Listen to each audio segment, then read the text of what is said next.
내리는 양식이라고 말씀합니다. 여러분, 요한복음 6장 51절에 보면 요한복음 6장 51절에 이렇게 말해요. 나는 하늘에서 내려온 살아있는 떡이니 사람이 이 떡을 먹으면 영생하리라. 내가 줄 떡은 곧 세상의 생명을 위한 내 살이니라. 여러분, 이제 이해가 되시죠? 구약 성도들은 하늘에서 내리는 만나를 먹고 살았지만 죽었어요, 광야에서. 근데 여러분, 신약시대의 성도들은 하늘에서 내린 만나이신 예수님을 먹으면 영원히 삽니다. 그 복을 지금 저와 여러분이 누리고 있는 줄로 믿습니다. 그래서 우리는요, 예수님으로 채워주셔야 돼요. 예수님의 이름을 부르고 그분의 능력을 힘입고 그분이 공급하시는 성령으로 충만해야 우리가 산다고요. 이 육체가 아무리 맛있는 거 먹어도 한계가 있어요. 근데 영은요, 한계가 없어요. 제가 참 감사한 게 그런 거예요. 내가 이제 맛있는 거 참 좋아하거든요. 진교교에 와서 또 몸무게가 늘었어요. 그래가지고 지금 이제 막 또 몸무게가 늘어나는데 허리가 자꾸 늘어나고 그러는데요. 여러분, 사람이 아무리 많이 먹어도요, 먹는 게 한계가 있어요. 아무리 좋은 음식을 갖다 놔도요, 못 먹겠어요. 제가 한 번씩 부산에 가면 아이들하고 이제 같이 식사를 하거든요. 그 이제 맛있는 찜닭 같은 걸 먹었다고 해봐요. 근데 내가 진짜 먹고 싶은 게 있거든요. 남포동 극장가에 가면 씨앗 호떡이 있어요. 알란가 모르겠는데 씨앗 호떡 그 진짜 맛있거든요. 근데 내가 배가 부르면 그거 먹고 싶겠어요? 안 먹고 싶겠어요? 먹고 싶지도 않아요. 쳐다도 보기 싫어요. 그게 인간의 육신의 한계잖아요. 영혼은요, 그렇지 않습니다. 먹어도 먹어도요, 얼마나 좋은지요. 채워도 채워도요, 얼마나 좋은지요. 우리의 영혼은 너무 풍성하거든요. 여러분의 영혼이 마치 논바닥 갈라듯이 쩍쩍 갈라진 영성으로 어떻게 우리가 신앙생활을 할 수 있겠어요? 근데 여러분의 영혼에 하나님의 은혜가 공급되고 풍성한 성령이 부어지면 우리의 신앙생활이 능력이 되고 힘이 있는 줄로 믿습니다. 하늘의 양식으로 충만해 주셔야 합니다. 서로 한번 인사하겠습니다. 그대에게 하나님의 양식으로 충만해지기를 축복합니다. 사랑하는 성도 여러분, 이 양식이 바로 예수 그리스도요, 그분의 말씀이 아니겠습니까? 우리가 날마다 하나님 말씀을 묵상하고 여호와의 말씀을 듣고 우리가 여호와의 말씀을 읽고 주님 앞에 내 영혼이 성령으로 충만해질 때 내 영혼이 배가 부르니 원망 불평은 사라지고 감사 찬양이 넘쳐나는 거예요. 여러분, 감옥에서도 기뻐할 수 있잖아요. 우리 감옥에 넣어놔 보십시오. 이렇게 좋은 세상에 살면서도 원망 불평하는데 감옥에 넣어놔 보십시오. 어떻게 살겠습니까?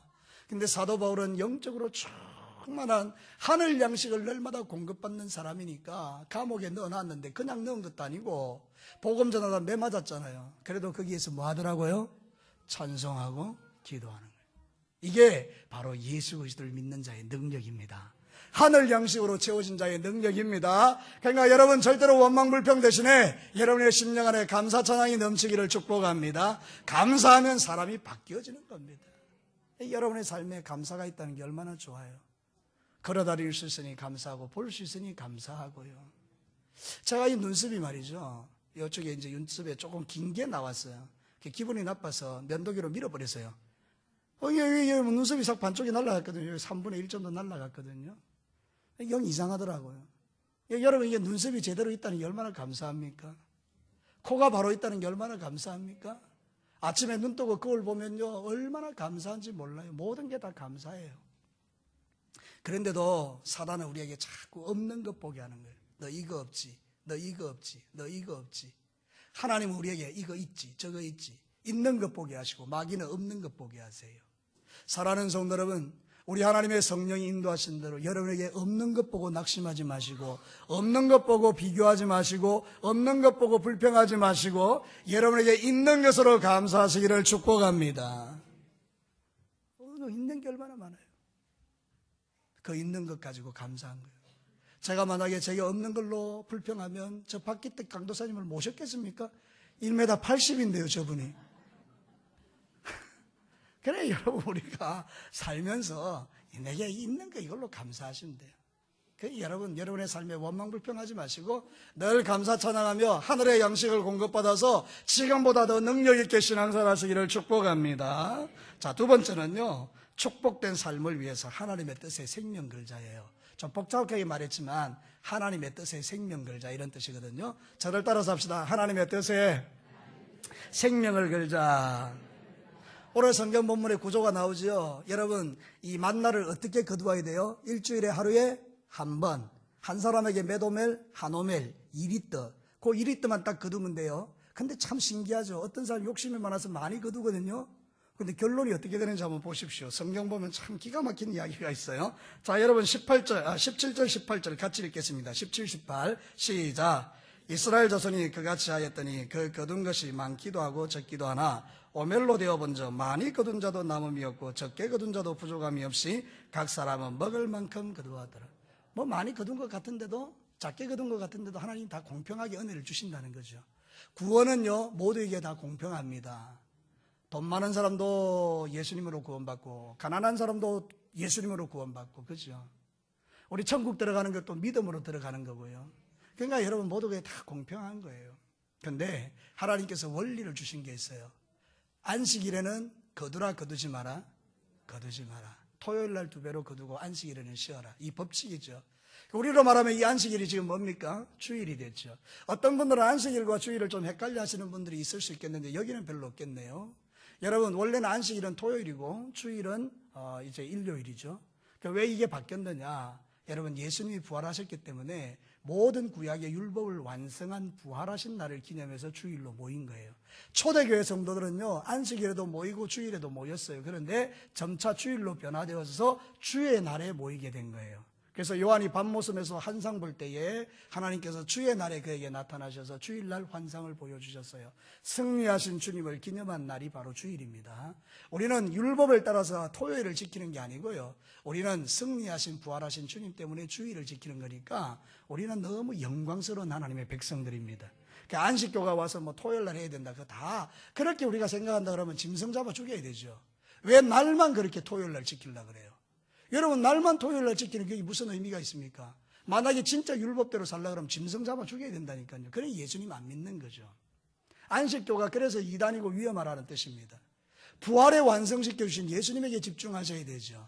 사랑하는 성도 여러분 예수님에게 집중하시기를 축복합니다. 근데 원리는 똑같습니다. 주일은 지켜져야 합니다. 그래서 우리가 주일날은 하나님 앞에 온전히 예배드리는 날로 하나님만 생각하는 날로 이 주일을 지켜야 하는 것입니다. 물론 구약의 안식일처럼 그렇게 막 완벽하게 뭘 지키라는 그런 요구가 아니라 주일은 우리가 해방된 기쁨과 즐거움을 가지고 이렇게 하나님 앞에 자유롭게 예배드리잖아요. 여러분이 만약 구약 성도 같으면 이렇게 못 나옵니다. 나왔다가는 다 죽습니다. 일주일 동안 지은 죄 때문에 하나님을 어떻게 보려고요? 하나님이 그 죄인들을 보시고 죄를 심판해 버리시면 우리 다 죽는 거거든요. 근데 우리가 이렇게 살아서 기쁨과 즐거움으로 오후 예배에 참여해서 몇 분은 주무시기도 하지만 왜 우리가 살아있느냐? 여러분 이게 바로 하나님의 은혜라고 말입니다. 지금 자다 일어난 분 무슨 이야기인지 모르시겠죠? 우리가 주일을 거룩하게 지켜야 된다 이 이야기입니다. 주일을 잘 지키는 사람이 승리하는 자예요. 그러니까 우리가 그런 마음으로 주일을 잘 지켜야 돼요. 제가 그 진주에 있었을 때 아버지 학교를 했는데 그 아버지 학교 하시던 분이 여러분 큰 사업을 하셨거든요. 식당을 하셨는데 제가 그 식당에 가봤어요. 가서 이렇게 이야기를 쭉 하니까 이분이 제일 힘든 게 뭔가 하면 주일날 쉬는 거래요. 왜냐하면 주일날 쉬면 1,000만 원이 날아간대요. 거기에 사람들이 주일날 많이 오는데 주일날 쉬면 돈 1,000만 원이 날아가는데 한 달에 그 1,000만 원이면 그거 남기기만 해도 자기들이 먹고 살 수 있는 거잖아요. 그것 때문에 너무 고민하는 거예요. 근데 이분이 타협을 하셨어요. 주일날 장사하신 거죠. 지금은 보니까 그 가게가 없더라고요. 정말 우리가 하나님 앞에서 한번 생각해 봐야 돼요. 우리는 주일날 온전히 하나님께 영광 돌리는 거잖아요. 여러분의 삶 가운데서 이 일주일날 토요일까지 열심히 일하고 주일날에는 온전히 하나님만 예배하시기를 축복합니다. 그것이 바로 성경이 우리에게 가르치는 진리라는 거죠. 신명기 5장 15절에서 너는 기억하라 네가 애굽 땅에서 종이 되었더니 네 하나님 여호와가 강한 손과 편팔로 거기서 너를 인도하여 내었나니 그러므로 네 하나님 여호와가 내게 명령하여 안식일을 지키라 하였느니라. 여러분 기억하래요. 안식일을 기억하여 꼭 지키래요. 주일은 다른 데 가는 거 아니고 사실은 우리 진교교회도 좀 제가 우리 성도들이 조금 더 열심을 내야 돼요. 그게 뭔가 하면 주일 오전 예배 신자들이 제법 있어요. 오전 예배만 교회 왔다가 그냥 그 주일 성수한 것처럼 하고 돌아가는데 한번 가만히 생각해 봅시다. 사단은 지금 운원사자같이 돌아다니면서 삼킬자를 찾고 돌아다니는데 우리가 주일날 1시 예배 드리는데 말씀은 30분밖에 안 전하거든요. 어쨌든지 30분 안에 끝나요. 그 30분 말씀도 되게 또 뭐 제대로 들으면 좋겠지만 제대로 못 듣는 경우 훨씬 많잖아요. 그 영성으로 일주일을 버티겠습니까? 쉽지 않아요.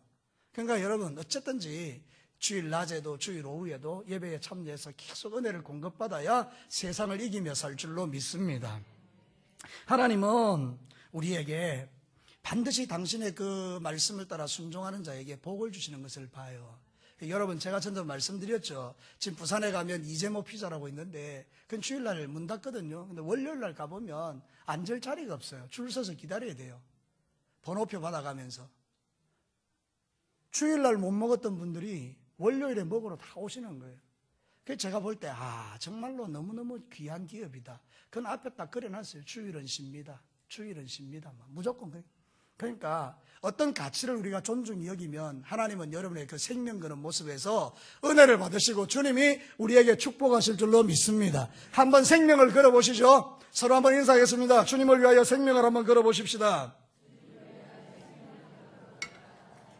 우리가 생명 걸어야 될 게 세 가지입니다. 첫 번째는 뭔가 하면 예수님 믿는 믿음입니다.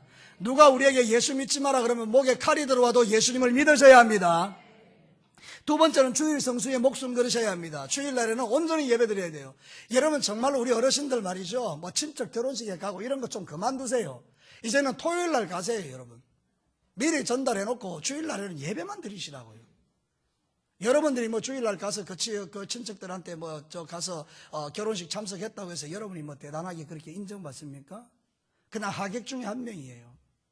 근데 여러분, 사람에게 잘 보이는 것도 중요하지만 진짜는 하나님에게 잘 보이셔야 돼요. 사람에게 잘 보여서 뭐 하겠어요? 그분들이 해봐야 다음에 여러분들 자녀들 결혼할 때 한 번 오는 거예요. 그것 때문에 하나님을 버리시는 거예요? 이게 얼마나 어리석은 일입니까? 그러니까 우리는 분명하게 결정할 걸 결정해야 돼요. 주일 성수 이거 하시기를 바랍니다. 그다음에 세 번째는 뭔지 아세요? 11조예요. 이 11조 가지고 장난치시는 분들 너무 많은데 그러지 마세요. 온전한 11조를 드리셔야 돼요. 11조는 뭔지 아십니까, 여러분? 자유하는 법칙이에요. 여러분 11조를 제대로 안 드리면 평생 돈에 묶여 삽니다. 돈 때문에 벌벌 떱니다. 돈이 여러분의 주인 되게 되어 있습니다. 그런데 여러분이 온전한 11조를 딱 드리죠. 돈에서 자유해버립니다. 얼마나 마음이 자유롭고 뿌듯한지요. 여러분들 가운데 11조 이상 드리시는 분들 훨씬 많습니다. 여러분 그러니까 돈 가지고 하나님 재지 마시고요. 온전한 11조를 생명처럼 한번 드려보십시오. 여러분이 그 돈 가지고 남겨봐야 나중에 병원에 다 갖다 줍니다. 실제로 그렇습니다. 하나님께서 뺏으실 때는요, 한 목에 다 뺏어 가십니다. 하나님 주실 때도 풍성히 주시지만 가져가실 때도 보면 냉정하실 때가 있어요. 우리를 교육시키기 위해서. 실컷 돈 아껴놨는데 병원에 다 갖다 준다니까요. 여러분 이런 이야기 하시면 여러분 이걸 믿음으로 좀 받으셔야 돼요. 그래서 여러분들이 하나님 앞에 11조도 생명 걸고 지키셔야 돼요. 교회에 돈이 없어서 여러분에게 11조를 요구하는 겁니까? 택도 아닙니다. 그런 거 아닙니다. 하나님을 존중히 여기라는 뜻입니다. 하나님을 존중히 여기는 게 하나님의 백성이죠. 돈을 사랑하는 여러분들이 뭘 하나님을 사랑한다라고 말하겠어요? 그러니까 여러분 이런 것들은 타협이 없는 거예요. 그냥 처음부터 그냥 바로 결정해버리는 거예요. 우리는 그냥 11조 드린다 그러고 결정해버리는 거예요. 그러면 하나님께서 여러분의 삶에 이상한 방법을 통해서 손해보지 않게 채워주시지 않습니까? 여러분이 이 사실이 믿어지지 않거든. 하나님 앞에 믿음을 달라고 기도하시고 하나님 주시는 믿음으로 온전히 한번 헌신해 보십시오. 11조에 대한 간증은 지천으로 널려 있습니다. 여러분 하나님 앞에서 분명한 믿음을 가지고 주님 앞에 승리하시기를 주의 이름으로 축복합니다. 성경은 우리에게 너무 선명하게 가르치거든요. 말라기 3장 8절에 사람이 어찌 하나님의 것을 도둑질하겠느냐. 그러나 너희는 나의 것을 도둑질하고도 말하기를 우리가 어떻게 주의 것을 도둑질하였나이까 하는도다. 이는 곧 11조와 봉헌물이라. 정확하게 도둑질이라고 하거든요. 그러니까 여러분 도둑질하는 사람이 복을 어떻게 받겠어요? 복 받을 수가 없죠. 도둑질을 하는데. 특별히 하나님의 것인데. 그러니까 여러분 하나님의 것은 하나님께 드리세요. 예수님도 말했잖아요. 하나님의 것은 하나님의 것에, 가이사의 것은 가이사에게. 우리의 삶의 방식이 선명한 게 그게 신앙이거든요. 예수 믿고 구원받은 것도 중요합니다. 사는 날 동안에 주님이 주신 은혜 속에서 복 받으며 사는 것은 훨씬 또 중요한 문제 중에 하나죠. 사는 날 동안에 여러분 하나님의 것을 하나님께 돌려드려서 주님이 주시는 이 풍성함을 체험하고 사시기를 주의 이름으로 축복합니다. 오늘 성경 본문에는 정말 이상한 사람 나와요. 27절, 우리 가운데 이런 사람 없기를 바랍니다. 27절 28절 같이 읽겠습니다. 시작. 일곱째 날에 백성 중 어떤 사람들이 거두러 나갔다가 얻지 못하니라. 여호와께서 모세에게 이르시되 어느 때까지 너희가 내 계명과 내 율법을 지키지 아니하리라. 명령했잖아요. 가지 말라고. 근데 여기 어떤 사람 나옵니까? 끝까지 나가서 확인하는 사람이 있잖아요. 이게 뭐하려 이럽니까? 그러니까 주님께서 말씀하시죠. 어느 때까지 네가 내 계명을 안 지킬래? 오늘 이 음성이 여러분에게 들려졌으면 좋겠어요. 다시 한번 말씀드립니다. 어느 때까지 하나님의 계명을 무시하고 사시겠습니까? 결단하시기를 축복합니다. 결단은 빠를수록 좋은 거예요. 그래서 하나님 앞에 하나님이 주시는 하늘 창고를 여시고 하늘 문을 여시고 비같이 하나님의 은혜와 복을 주시는 그 삶을 여러분이 간증하시게 되기를 주의 이름으로 축복합니다. 마지막 세 번째입니다. 대대로 간수할 만나 항아리가 있습니다. 저를 따라서 합시다. 대대로 간수할 만나의 항아리가 있다. 여러분, 오늘 성경 본문에 보면 그렇게 말하는 것입니다. 33절 우리 한 목소리로 함께 읽겠습니다. 시작. 또 모세가 아론에게 이르되 항아리를 가져다가 그 속에 만나 한 오멜을 담아 여호와 앞에 두어 너희 대대로 간수하라. 이게 뭔지 아세요? 신앙 전수입니다. 이 백성들은요, 이 하늘의 만나를 처음 했어요. 근데 그 다음 세대들은요, 이제 이들이 죽고 나면 40년이 지나고 나면 만나가 끊어지잖아요. 그럼 이들은 경험을 못한 거죠. 하늘의 양식을. 그 신앙이 멀어지는 겁니다. 우리는 예수님을 믿습니다. 자식들은 예수님을 경험 못했습니다. 그러면 자식들은 믿음에서 떠나는 겁니다. 여러분, 자식들을 절대로 착각하지 마십시오. 여러분 옆에 있다고 신앙생활 잘한다고 착각하면 안 됩니다. 저도 그렇게 생각했습니다. 목사 아들이니까, 목사 딸이니까 신앙 좋을 거라고 생각하고 예수 믿을 거라고 생각했어요. 근데 여러분 정확하게 따지고 들어가 보니 안 믿더라고요. 안 믿어요. 지식으로는 동의가 됐어요. 아시죠, 여러분? 머리로는 어릴 때부터 주일학교 때 워낙 많이 들었으니까 예수님이 나의 구주라는 건 머리로는 안다고. 이게 신앙이 아닙니다, 여러분. 네 마음에 예수님을 주로 믿느냐라고 물어볼 때에 안 믿어진다는 겁니다. 그러니 여러분, 이게 얼마나 억장이 무너지는 일입니까? 목사 아들 딸인데. 그래서 다시 시작하는 거예요. 우리가 잘못했다, 잘못 가르쳤다, 미안하다. 하나님은 살아계시고 예수님은 너의 구주다. 그리고 경험하기를 기도하고 뒤에서 눈물로 기도해주고, 아이들이 아프리카에서도 하나님 만나고 군대에 가서 하나님 만나고 또 이렇게 재수하면서 하나님을 경험하고 학교 가서 하나님을 경험하고 예수 그리스도가 나의 구주가 되는 걸 이제 고백하는 겁니다. 신앙의 전수에 실패하면 큰일 납니다. 여러분의 아이들이 지식적으로 동의한다고 예수 믿는다고 착각하지 마시고요. 주일날 교회 온다고 착각하지 마세요. 여러분, 제가 이번에 미국 갔을 때에 그 휴스턴 지역에 유학 온 애들이 되게 많거든요. 장로님 아들, 목사님 아들 많습니다. 여러분, 교회 안 갑니다.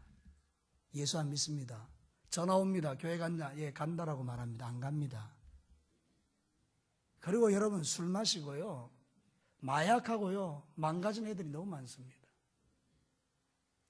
우리 부모님들이 이 아이가 예수 믿는다고 생각하는데 아니에요. 정확한 신앙이 전수되지 않으면 스스로 설 수가 없어요. 여러분, 고등학교 때까지는 내 품에 있죠. 그냥 내가 억지로라도 끌고 오죠. 대학 가보십시오. 이제 자기 혼자서 신앙생활 하는데 다 자빠집니다. 어떤 아이들은 부모님 때문에 교회 안 나가는 아이들도 있습니다. 고등학교 때까지는 어쩔 수 없어서 다니지만 대학만 들어가 봐라. 그 대학 들어가면 교회 안 나갑니다. 왜? 부모님의 이중성을 보았기 때문입니다. 교회에서의 신앙생활과 집에서 신앙생활이 전혀 다른 겁니다. 여러분 스스로가 잘 알겠죠? 가정에서 뭐 하고 있는지, 가정에서 어떤 말을 주고받는지. 아이들이 그거 다 듣잖아요. 다 보고. 우리 아버지 예수 안 믿는다. 장로라도, 권사라도, 집사라도 우리 아버지 예수 안 믿는다. 이게 아이들의 눈에 다 보이는 거잖아요. 그러니 여러분, 하나님께서 이걸 너무 잘 아시니까 너는 항아리를 전수하라는 거예요. 그 항아리에 만나를 담아서 아이들이 물어보는 거죠. 저 단지가 뭐예요? 이건 하나님께서 하늘문을 여시고 우리에게 양식을 내려준 거야. 우리는 하나님이 없으면 못 살아. 하나님 믿는 믿음으로 사는 거야. 그러면서 아이들에게 신앙을 가르칠 때 아이들이 주님을 떠나지 않는 거죠. 지금도 늦지 않았습니다.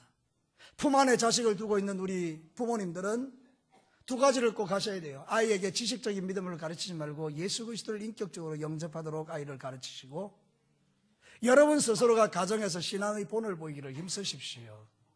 혹시 일에 실패하신 분들이 있으십니까? 지금이라도 늦잖아요. 눈물의 기도는 헛되지 않습니다. 아버지, 내가 몰라서 그랬습니다. 내가 어리석어서 우리 아이들에게 신앙을 보이지 못했습니다. 그러나 지금이라도 주님 원하시오면 그 아이가 하나님 만나게 하여 주옵소서. 험한 꼴 당하고 하나님 만나기 전에 평강일 때 주님 만나게 하옵소서. 아이가 질병에 걸리고 몸이 다쳐서 주님 믿는 거 불행한 일이니까 우리 그렇게 정확하게 기도하셔야 돼요. 하나님, 그 아이가 건강할 때, 괜찮을 때, 깨끗할 때 하나님 알게 하여 주옵소서. 여러분이 그렇게 자녀들을 믿음으로 양육해야 아이들이 신앙에서 굳겠습니다. 우리의 최고의 축복은 뭔지 아십니까? 아이가 믿음에서 잘 자라가는 것입니다.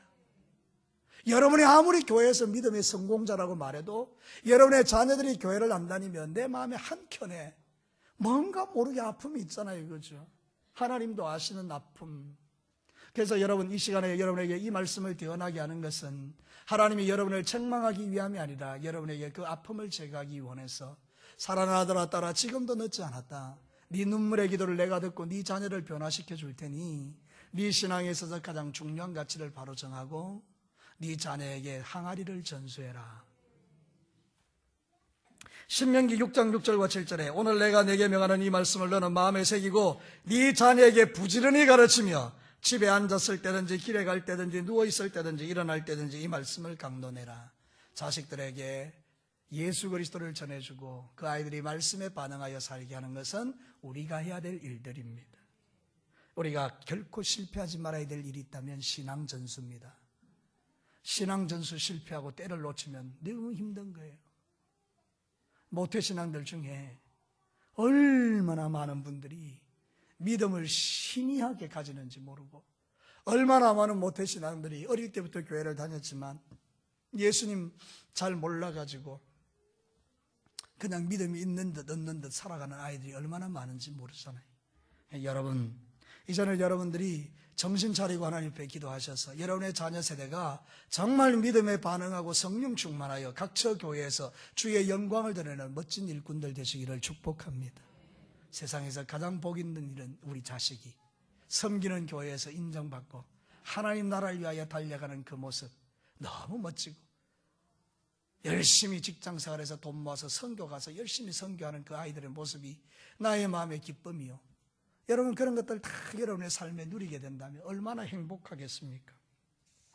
디모데후서 1장 5절에 이는 내 속에 있는 거짓 없는 믿음이 있음을 생각함이라. 이 믿음은 먼저 내 외조모 로이스와 내 어머니 유니게 속에 있더니 네 속에 있는 줄도 확신하노라. 이 디모데 이야기예요. 할머니가, 외할머니가 믿음 생활 너무 잘했어요. 그 어머니가 믿음을 그대로 이어받았어요. 할머니의 믿음과 어머니의 믿음을 디모데가 그대로 이어받았어요. 하나님 나라 위하여 너무 멋지게 쓰임받는 일꾼이 되었어요. 그 바울이 그걸 보고 칭찬해 주는 거예요. 네 할머니, 네 어머니에 있는 그 믿음이 너에게도 있구나. 여러분, 뭐가 여러분의 행복입니까? 자식이 믿음 안에서 잘 자라는 것. 우리 아버지의 믿음이, 우리 어머니의 믿음이 나에게, 나의 믿음이 내 자식에게 전수되는 것은 축복 중에 최고의 축복인데, 여러분, 그런 복을 지금으로부터 주님 오시는 그날까지 누리시기를 축복합니다. 사랑하는 성도 여러분, 우리는 자녀들에게 주님을 가르치되 내 삶을 통해서 가르치는 거예요. 여러분의 삶의 자리가 바로 신앙교육의 자리입니다. 우리 착각하는 거 있습니다. 여러분, 절대 착각하지 마세요. 주일학교에서 여러분의 자녀를 책임져 줄 거라고 생각하지 마세요. 주일학교는 일주일에 딱 한 번 9시에서 10시 사이에, 그것도 여러분 성경 공부하는 거, 우리 강도사님 말씀 전하는 거 10분, 15분, 선생님들하고 이렇게 막 출석 부르고 지내다가 어쩌다가 말씀 하나 들으라는 게 5분, 그러면 20분인데 아이들이 말씀 안 들으니까 이리 뛰다니고 저리 뛰다가 다 놓치고 나면 겨우 듣는다면 10분. 그럼 여러분, 그 10분이 여러분의 아이들의 믿음을 결정하겠어요? 우리는 생각하는 거예요. 주일학교에 보내놨으니까. 물론 안 보내는 것보다 훨씬 낫겠죠. 우리 선생님들이 최선을 다해서 가르치니까요. 훨씬 나을 거예요. 근데 제가 지금 이야기하는 것은 그게 아니고 일주일 동안 삶이 너무 중요한 거예요. 부모님들과 함께하는 그 일주일, 그때 여러분의 자녀를 믿음으로 양육해 놓으면 주일날 교회 와서 선생님과 우리 강도사님 목사님이 가르치는 말씀이 그들에게 능력이 되는 거죠. 그래서 여러분, 우리 교회에서도 잘 가르칠 테니까 여러분의 그 집에서도 신앙생활을 잘 할 수 있도록 영적으로 잘 지도하시기를 주의 이름으로 축복합니다. 만나를 담은 항아리, 신앙의 전수, 이게 하나님이 우리에게 명령하시는 제일 중요한 명령입니다. 이제 여러분, 우리의 육신에 먹고 사는 문제에 집착해서 하나님의 귀한 말씀을 가르치는 일들에 소홀히 했다면 회개하고, 이제는 여러분이 하늘로부터 내리는 양식으로 충만하여 그 양식을 아이들에게 공급하면서 아이들이 신앙 안에서 잘 자라도록 가르치는 멋진 부모님들 되시기를 주님의 이름으로 축복합니다. 이제 말씀을 마칠게요. 우리에게는 하늘의 양식이 있습니다. 예수 그리스도십니다. 여러분, 축복된 삶을 위해서 지켜내야 될 가치들이 있습니다. 예수님 믿는 믿음과 주일 성수와 11조와 같은 것들 우리 꼭 지켜내야 됩니다. 나만 예수 잘 믿으면 안 되고 여러분 반드시 전해줘야 합니다. 그래서 우리 진교교회 모든 성도들의 신앙생활이 우리의 자녀 세대에게 이어지고, 우리 진교교회 주님 오시는 그날까지 어린아이의 울음소리가 끊어지지 않고 또 새가족들이 날마다 넘쳐나면서 하나님이 기뻐하는 아름다운 교회를 만들어가는 저와 여러분이 될 수 있기를 다시 한번 주님의 이름으로 축복합니다. 우리 기도하겠습니다.